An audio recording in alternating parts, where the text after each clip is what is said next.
Hey guys, Tony Maritato here, licensed physical therapist, and in this video I want to clear up some of the confusion around terminology related to the rotator cuff. We hear and use terms like tendonitis, tendinosis, tendinopathy, and it's totally confusing. So in this video I'm going to share an article. I'm going to show you the article. I'll reference it down below in the description, and we'll go through some of those key terms so you're understanding what your doctor is saying when he uses these different words. So the article title is, what is the difference between tendonitis, tendinosis, and tendinopathy? If we scroll down, so I'm going to zoom in a little bit so maybe you guys can see it better. But basically, right here, tendonitis. So it's used to describe almost any tendon pain. Medical professionals now only use tendonitis to describe acute inflammation of the tendon due to small micro tears. Common symptoms include localized pain, swelling, and warmth. So I can tell you that this is something like a person who generally has a desk job, an administrative job, they don't do a whole lot of overhead activities, decides they're going to paint the ceiling on the weekend, and they spend 6 or 8 hours painting the ceiling overhead. They're not ready for it, they're not conditioned for it, and all of a sudden they have a tendonitis that lasts 24, 48, 72 hours.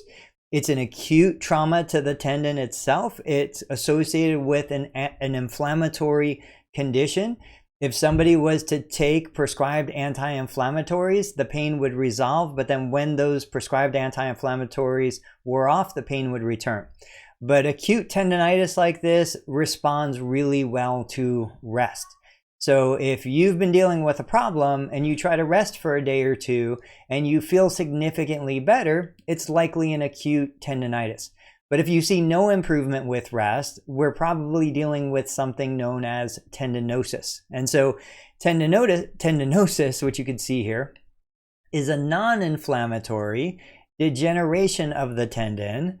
Unlike tendonitis, tendinosis may take several months to treat. It's super frustrating, but it does get better with time. Treatment methods for tendinosis and tendonitis may vary. For example, some experts argue that tendinosis should not be treated with NSAIDs or cortisone, corticosteroids, anything like that. They believe that drugs inhibit the normal reconstruction of the tendon and weaken the structure, causing long-term healing problems. So you can see on the chart right here, 2 to 3 days for a tendonitis, 2 to 3 months for a tendinosis, and I would tell you that's highly dependent on age. Me at 46 right now, it takes me probably 5 to 7 days to recover from an acute bout of tendonitis, and probably 6 to 9 months to recover from an acute bout of tendinosis.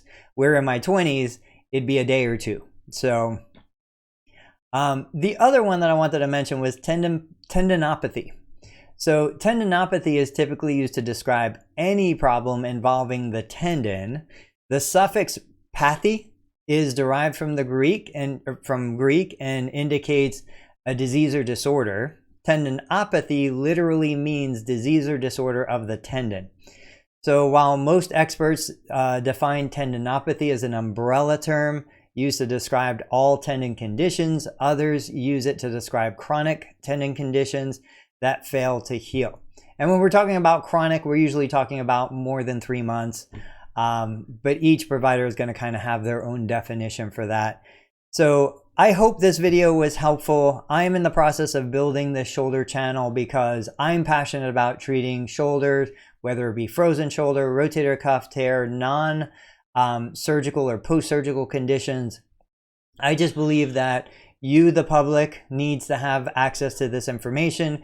It helps you to know what's inside the brains of the providers that you're seeing. So guys, if you support the channel, please subscribe, and I'll catch you on the next video.